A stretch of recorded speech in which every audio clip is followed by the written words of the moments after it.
Who saw this coming? Middling players earning max contracts? Like Jeremy Grant.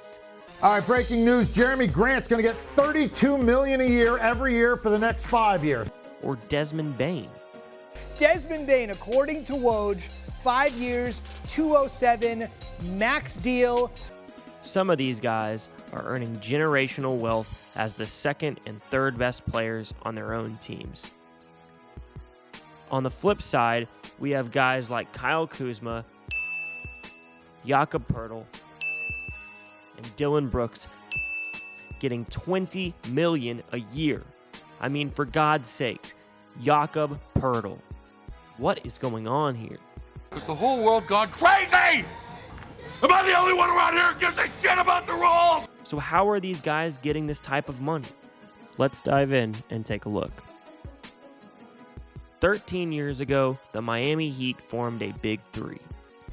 Dwayne Wade, LeBron James, and Chris Bosh were set to make a total of $43 million in their first year together.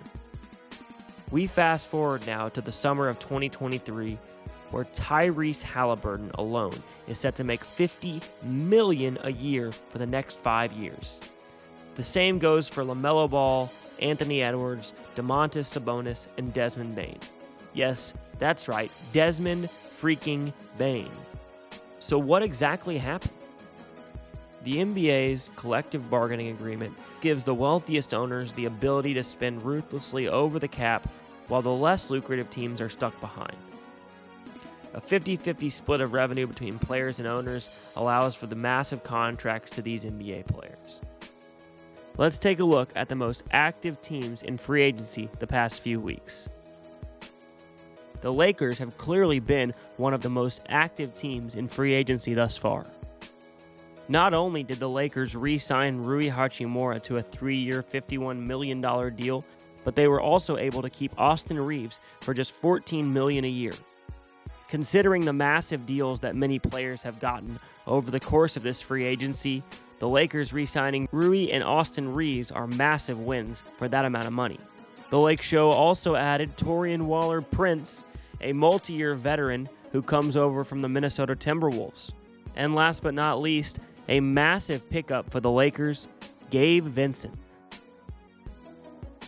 After adding Bradley Beal on a blockbuster trade, the Suns became the favorite to win the NBA title.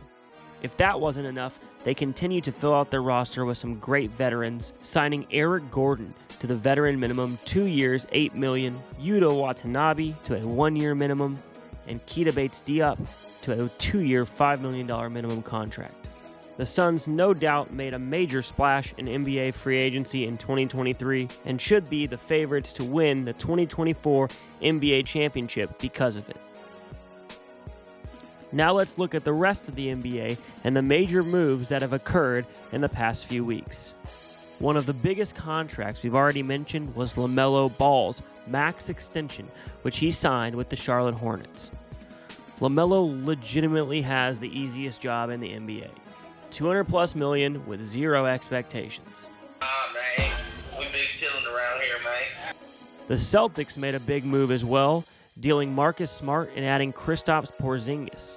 This was one of the best moves of the offseason for any team.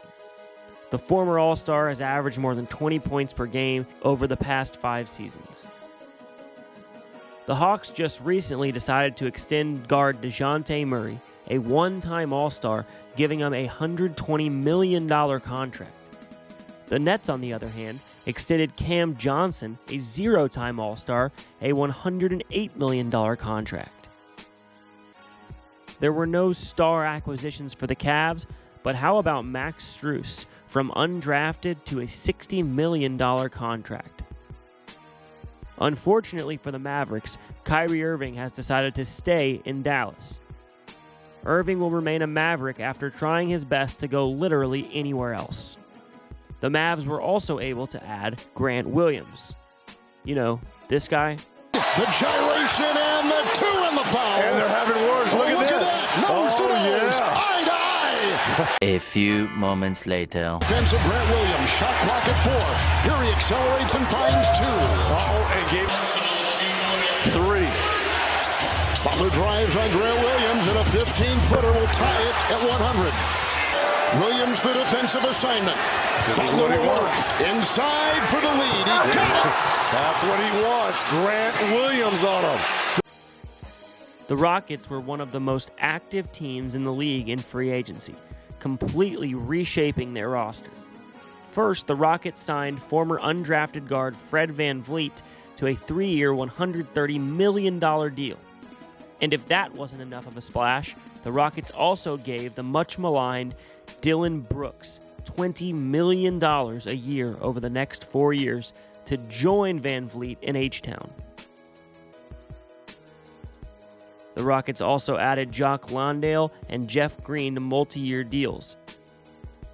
We've already discussed the Pacers' extension of Tyrese Halliburton. That amount of money to a 23-year-old one-time All-Star is a huge risk.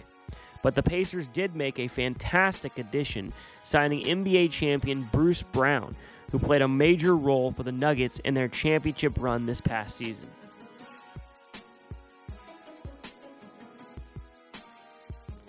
The Clippers were able to re-sign Russell Westbrook for the veteran minimum, which was a steal after his fantastic playoff performance this past season.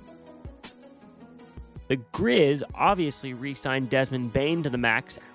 They also added a key piece in Marcus Smart, who will give them some veteran leadership in that locker room. And we all know Ja needs it.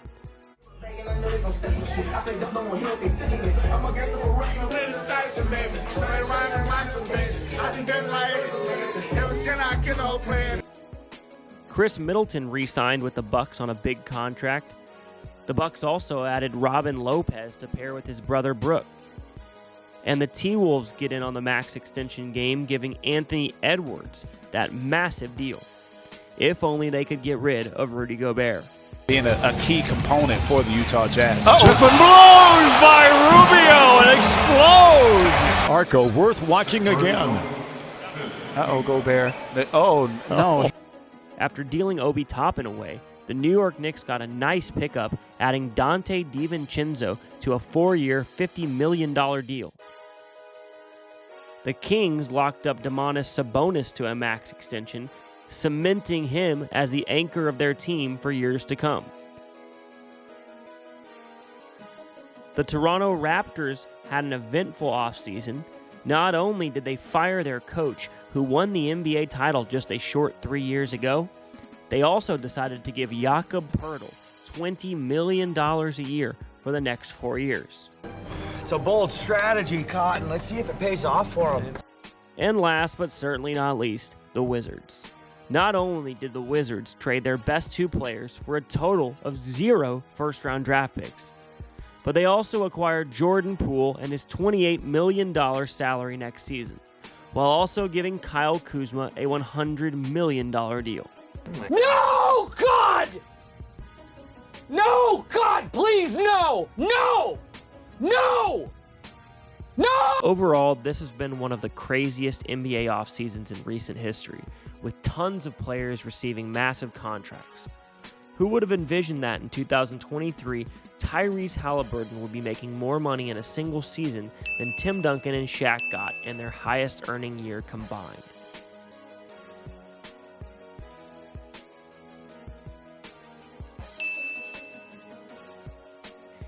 Despite the massive contracts being doled out to players, the NBA could not be in a better place financially as they continue to grow the game all over the globe. Thanks for watching our new video. Smash that like button for us as it helps us out massively. And please comment which NBA free agent move you believe was the best of this 23 offseason. Until next time, thanks for tuning in.